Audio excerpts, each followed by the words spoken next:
Hi there. Welcome to this little chat time with me where I go over the 12 steps of grieving right out of the Life Recovery Workbook for Grief. We're going to do step number 9. And I hope and pray that we've got some great insight for you here. Every one of these little chapters, it's got an intro and then some steps, some questions to answer about that step. And I want to provide some additional insight that's not in this little book here. But what we're talking about in step 9 is unfinished business.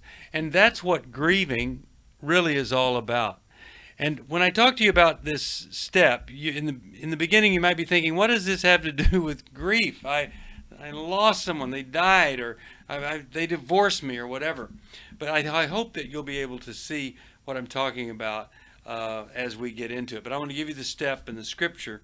But really it is about making things right. It's dealing with unfinished business. It's kind of cleaning up some things.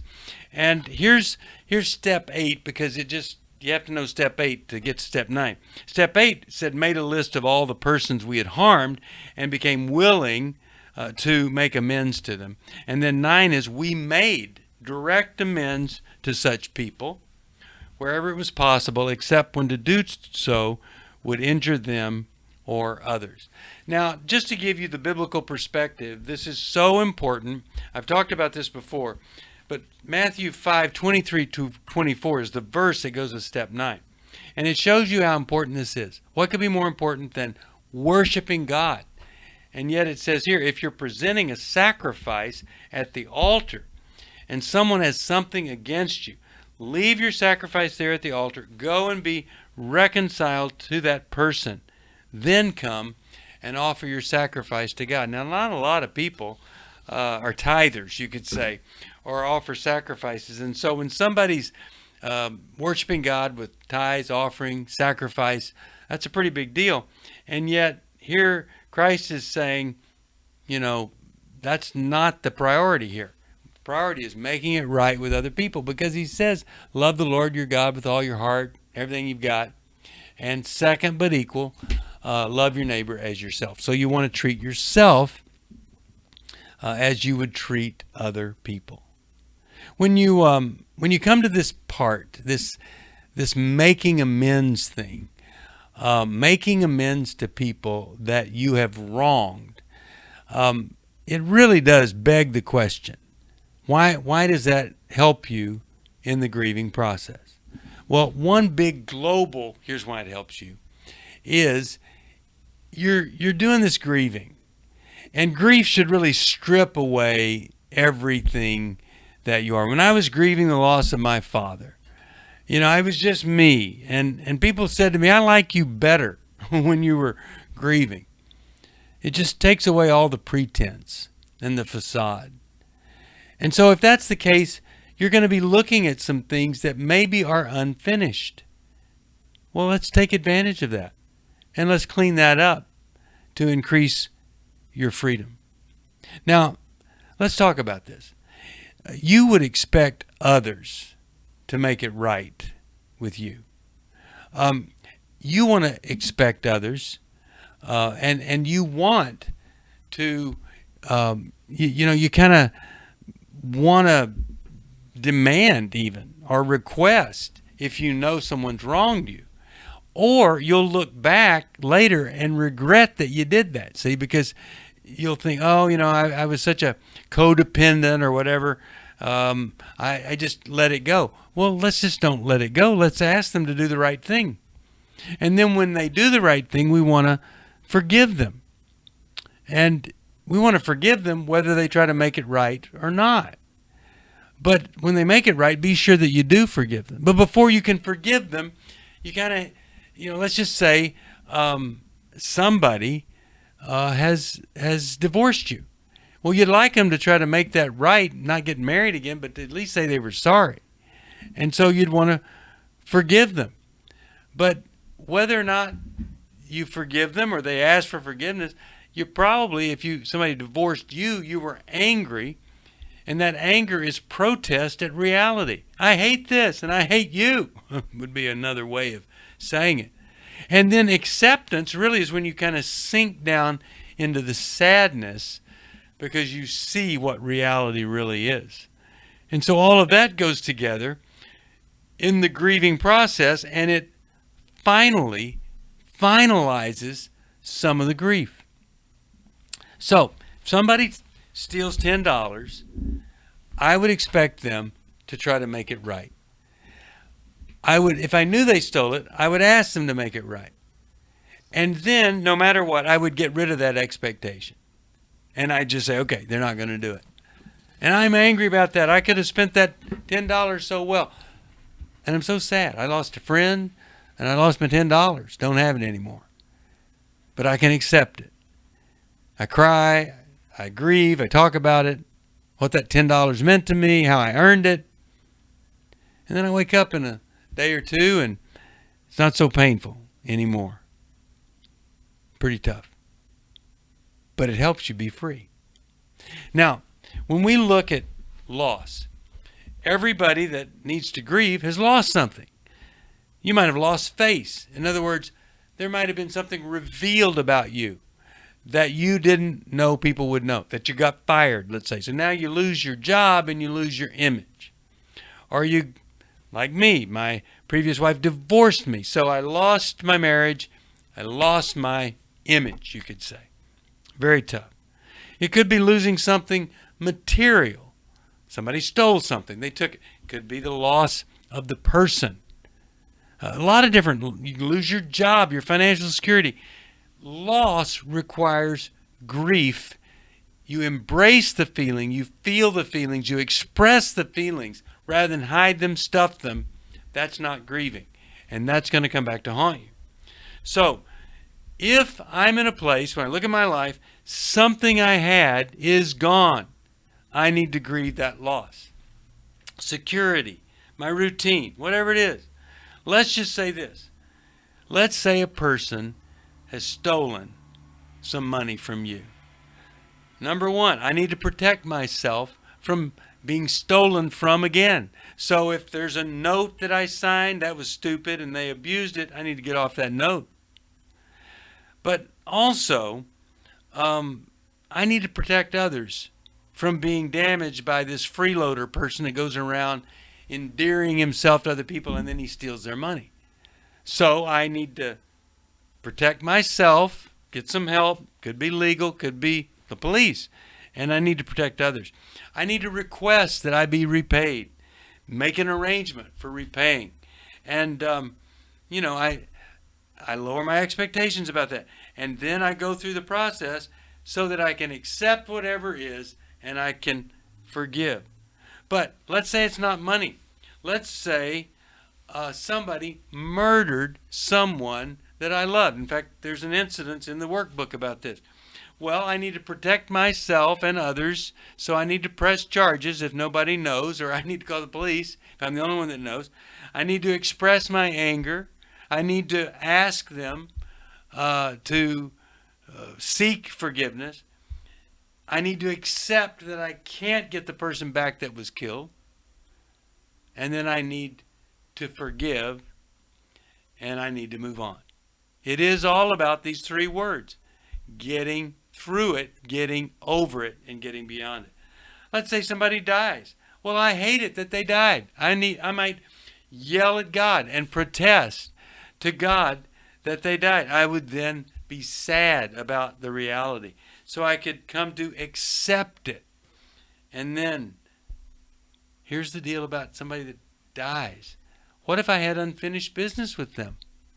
What if I had wronged them? And now they're dead and I can't make it right. If I don't make it right in some form, that might be why the pain and the suffering of the death hangs on and I'm not moving on with my life. So I need to make a living amends if I can't make direct amends. And there might be a few situations where it would hurt somebody to jump back in their life and ask for forgiveness. And there I can make a living amends, but don't go too quickly there. So you decide you're going to forgive somebody. And you go through the process of anger and sadness.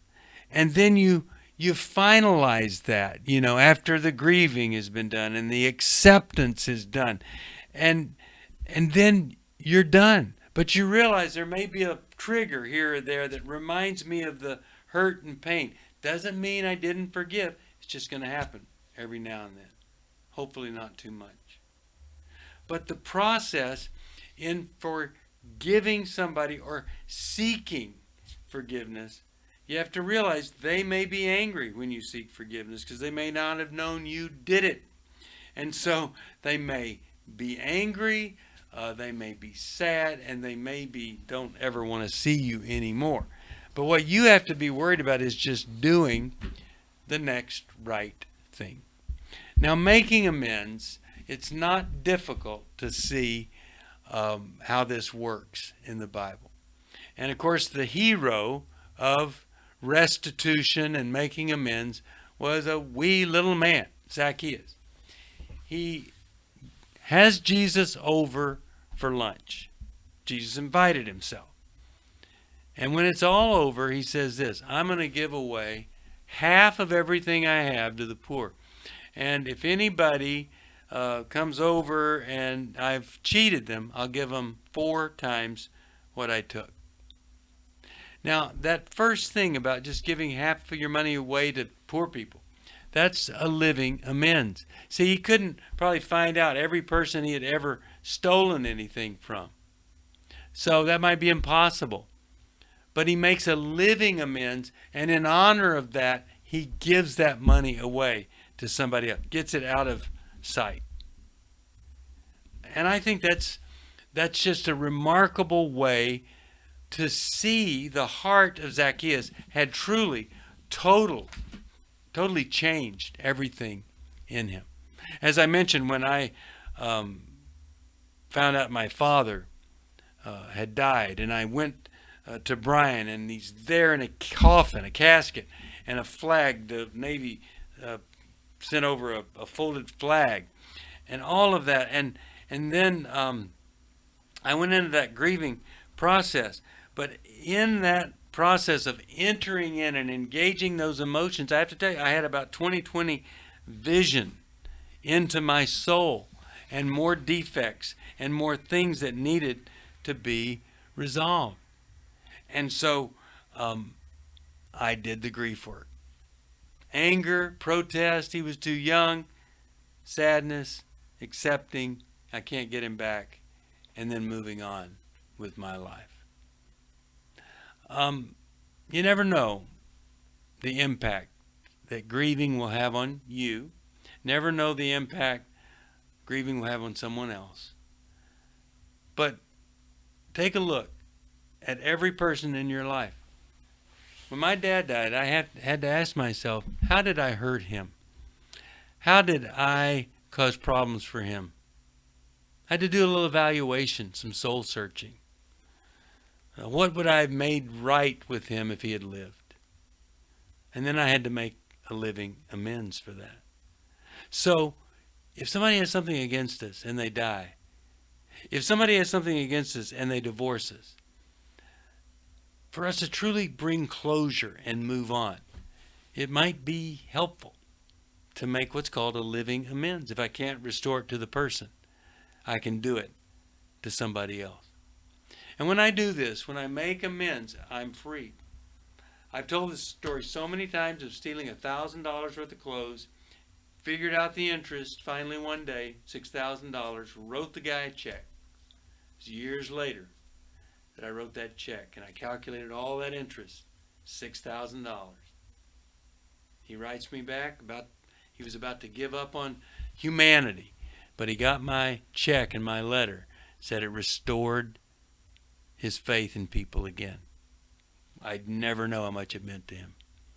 I had held out all those years thinking, well, it's not that important, but if it wasn't that important, why was I still thinking about it? And so I made those amends, and then I was free from that sin. I couldn't look people in the eye until I made amends to folks, and it just totally, radically changed my life. And I believe it'll do that for you too. And it will free out some of the unfinished business. It will help you in in the resolution of emotions when it comes to loss and pain. Now, next time we'll do step 10. It'll help. It's a good one. I want to be sure that you're aware of other resources in life recovery. Of course, we have the grief workbook. There's another one on sexual integrity, divorce, getting through that divorce. I wrote that one. And then eating disorders, whether it's too much or too little. There's another workbook for all kinds of problems. It's really an incredible best-selling book. Then there's an entire devotional, 365-day devotional. And then the journal is a guided tour. This journal isn't just blank pages, but it really helps you through the seasons of recovery. And then, of course, the life recovery journey, not journal, but journey, 4 Bible studies on every step, and they are good ones. Those are some of the resources. And then 12 laws of life recovery and 12 gifts of life recovery. Put all that in your library, and you can truly resolve, restore, and move beyond things like you've never, ever dreamed. Grieving is tough, but it's necessary. It's actually a gift from God that separates us from having to experience that deep, severe pain all the time. We can be free, but it's not easy. I'll see you next time. We'll go over step number 10.